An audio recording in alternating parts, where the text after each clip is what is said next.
Greetings, friends, and welcome to Beast Foundry. My name is Christian, and as usual, I will be your guide today.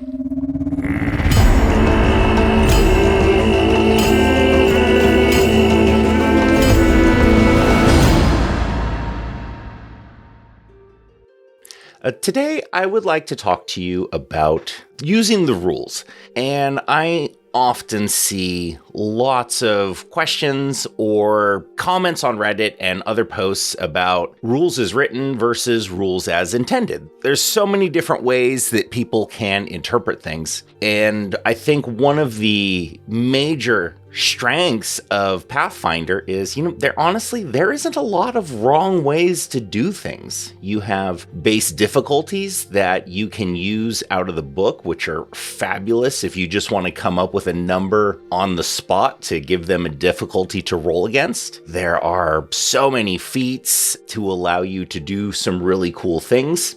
Now, I will say that I see people, I don't want to let my player do this because there's already a feat that does it, and I don't want to take away from that feat. And I agree that you don't want to take away from the feat. However, that doesn't mean the player should not be allowed to do it. You can change the action economy. You can make checks. Just today, I was looking at Reddit and there was a post about, I had a player that wanted to throw his ally and I accomplished this by an athletics check. Makes a lot of sense. And they said, I didn't see anything in the rules to really help me out. Now, there were a couple people that pointed out whirlwind throw of the monk or the barbarian's friendly toss. These are both aspects of allowing you to throw something. Now, whirlwind throw is specifically for enemies, and friendly toss is specifically for your allies. And the friendly toss is just, grab your friend and throw them quite a far distance, honestly. It's pretty impressive. So for that DM to simply say, yeah, I set an athletics difficulty and allowed him to throw his much smaller halfling companion 10 feet to get him up to a window, that made a lot of sense. But it's interesting to me that he's looking for justification what he did. And he doesn't need to. It's a game. You're doing this with your friends. If everyone had a good time, you didn't do anything wrong. It's actually kind of hard to do something wrong if everyone is having a great time. If you're running the game, you're the arbiter of the rules. You can even change the rules if there's one that doesn't quite fit the situation. There's no rule for your character to throw oil on someone and then light them on fire. Now, there are rules to help you out. There is, situational damage and things like that. But if you wanted to do a quick, the oil's on them, it's going to burn for a little bit, so I'm going to give them ongoing fire damage of 1d8 or 2d6 or 1d6 based on what level they are. You want that to be impactful.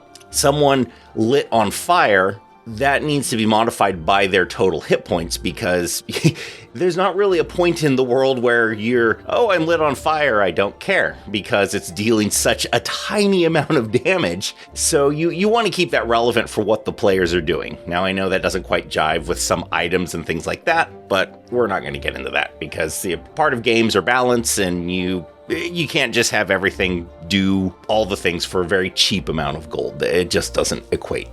But you need to reward players for having good ideas so that they continue to have good ideas. I think one of the saddest things I see and I've seen it happen, is players gather around the table, they look at their character, they're in a fight, and they say, I can do this. I could do that.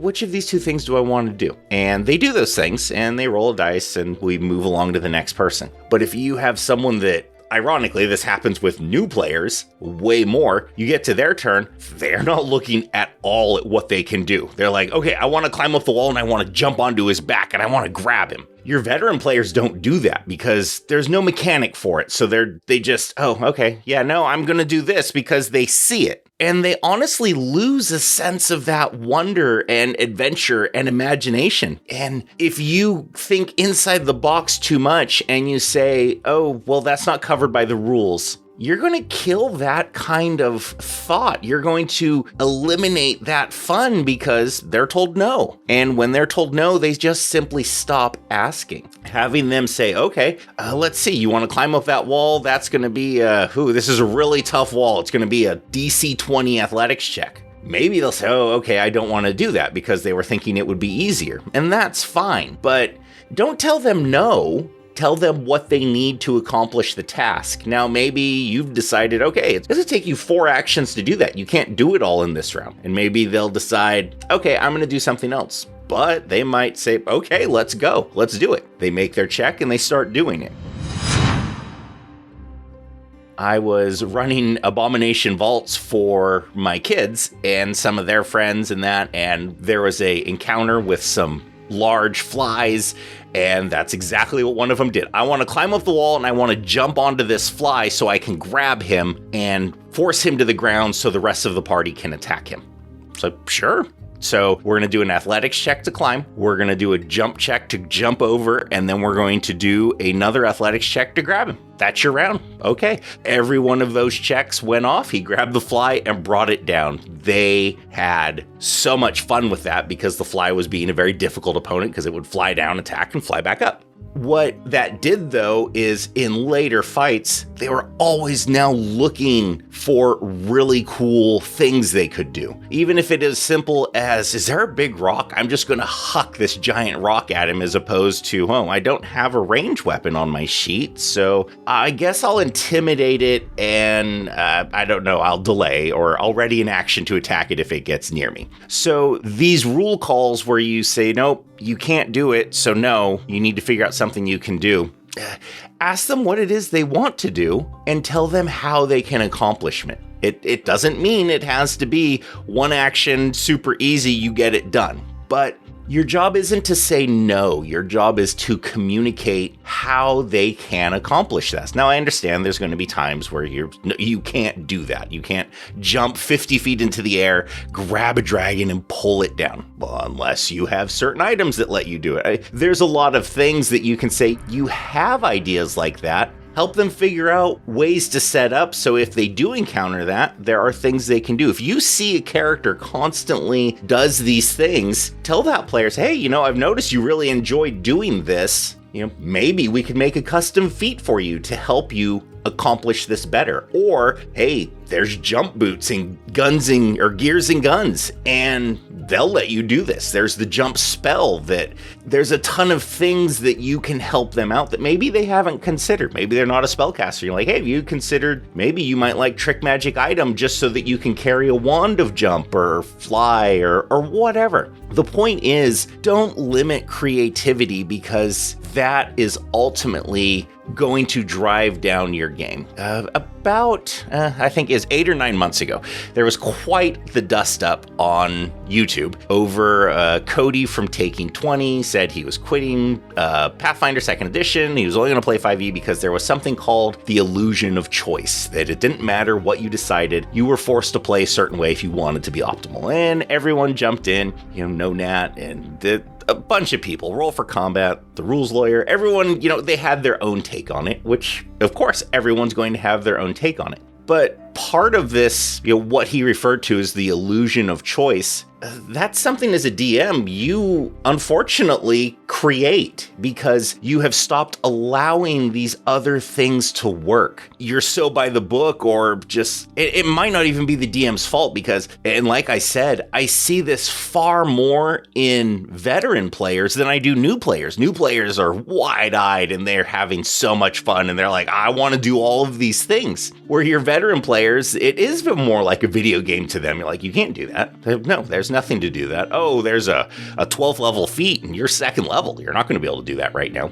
So getting everyone on board with this, no, we need to, whatever you guys think of, let's see if we can figure out a way to accomplish that. And that's fun for everyone at the table and it's engaging. Of course, you need to be reasonable, but at the same time, simply shutting down the creativity is honestly going to hurt your game in the long run far more than it's going to help. And even if it takes a little bit of time out of the game to quickly come up with something, it's still good in the long run. In fact, you don't even need to come up with something immediately. You could just come up with, say, I like where you're going. I'm going to set this difficulty so it's really simple right now. I don't want to bog down the game. However, after the game, let's talk about this and let's come up with a way for you to do this. I want you to be able to do the cool things you want to be able to do, but I also need to be maybe a little more structured if it's something a little more complicated. And that's okay. It is okay for people to ask. It is okay for the DM to request things. It is okay for the players to ask for things. Everything we do is a relationship. It could be your friends, your family, your spouses, significant others, your co-workers, everything is a relationship. And the key to every relationship is communication. If you're sitting there saying, well, I really wanted to be able to do that, and you're annoyed that you couldn't, and it affects you for the next 20 minutes because you're annoyed, that's kind of a problem. And I don't think, if someone shut you down on something that you wanted to try, they probably didn't realize that it could go that far or how much it could affect you or prevent you from trying things in the future. I've commented to people numerous times, they've said, my players don't really try many out of the box things. They run up, they attack, they intimidate, they do all that. I said, well, do you encourage them to do other things? What do you mean? I mean, do you point out things in this, that are around them? And even if they're not used to it, maybe add something that would really help them that's just sitting in the corner. And as they're doing their stuff, you can say, go ahead and give me a knowledge check, or all of you give me a check. Because if you really want them to be able to do it, don't just make one person a success or not on a roll, because if they fail, you're stuck. You really want to give this a high degree of chance of happening. So you would ask for everyone, say, this thing over here in the corner could accomplish this thing if you want to do, how do I do that? And give them the method with how they're going to accomplish that. I just think really encouraging your players to do exciting and heroic acts is great for your table, great for the game. And that's what hero points are all about. You want to do these things, you're like, that's awesome. Hero point. That was so much fun. It changed the fight. And these tactics, I often make sure that I do what I can, that they are incredibly impactful and turn the fight in the tide of the heroes. I always joke with my players whenever they're, can I do this? It's kind of a stretch. Yeah, go ahead, do it. I know it's not against those. I said, do it. I said, I'm the DM. I can throw monsters at you guys forever. You're not ruining anything that I'm having fun with. You guys, watching your players have fun is part of the most rewarding thing of being a DM. For me, anyways. Of course, challenging them is really good. I did a fight on a game yesterday. They were doing numerous fights where it was pretty much gimmies, very underpowered. They were walking through all these fights. They got to one fight that wasn't even extreme. It was just severe. I had to throttle back, so I didn't end up killing all of them. Why did you throttle back? I mean, it's like, because that's not the point of the game I'm not going to have fun if I have a TPK right here. I have to introduce a ton of new players. I have to bring everyone back up to speed. We have to get back to this point. And at the same time, it creates this, now they're new characters that they aren't as attached to. And I'm not talking fudging dice rolls. That's actually one of the things I really love about rolling in front of people at home or online. You're like, this was the roll.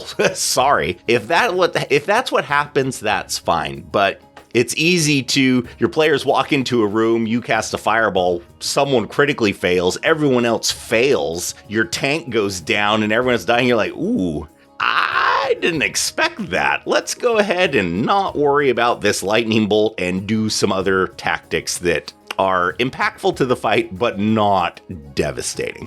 It's okay to do that. It's okay to pull back a little because, again, it's a game and everyone wants to have fun. And helping players learn tactics and realize that, maybe just walking into every encounter with a blasé attitude can have a detrimental effect. So it's one of those things that it's tough for people to gauge exactly how they want to go about it. But it's okay. You don't always have to go, full bore. We're trying to kill the characters, because as the DM, you're not trying to kill your characters. You are trying to tell a story. It is more impactful when those players have played the same character, or not all of them, because you're going to have characters die. And if, in all honesty, no character has ever died in any of your campaigns, you're kind of at this point now where your characters, they don't worry about anything, because if there's no risk of death, then we don't need to worry about it. I will admit this is a much less of a problem now. There's so many more TV shows and things. Character death is so commonplace. Back in the 80s, 90s, character death was almost unheard of. And even in TV shows, in movies, like, these things just didn't happen. But now the world has gotten a lot more edgy and gritty in this area. So you see a lot more death on TV shows and that, which affects people's mindsets, that then they come bring that into the game and decide, oh, it's okay if someone dies. We're not trying to kill them, but if that's what the dice say, that's what the dice say. So there's a lot of things you can do with the rules, and don't worry so much about, oh, this is what the rules say. Now, you may find a player that specifically, no, I'm using the rules to my advantage here. I've looked at them, I've read them, and I expect it to happen this way because this is what I was told. Don't get upset if you think, oh, I think it should happen this way, and then they get upset because they're only working off the information they had. If they looked it up, you need to come up with an idea, even if you don't like it, to like, okay, how can I make this work so that we're both happy with it? Compromise is the key to making all of these things successful. So just work with your players and make sure that everyone is having fun. The rules are there to help you. They are not there to restrict you. They are not there to hinder you. They're here to give you tools so that if a situation arises that you really don't think, I don't know how to do that, there's probably a rule that will cover it. Unless it's really outside the box, then have fun figuring it out. But, and I mean that, have fun figuring it out. It's okay to say to your players, ooh, there's no rule for this. Huh? What do you guys think? What do you think is fair to happen here? And go from there. It's perfectly okay. So honestly, that's all I've got for you guys today. If you like this video, please go ahead, give me a like and subscribe, and let me know what you think. Do you agree with this? Do you disagree with this? What do you guys think? Please feel free to leave a comment below. And as always, game well, my friends.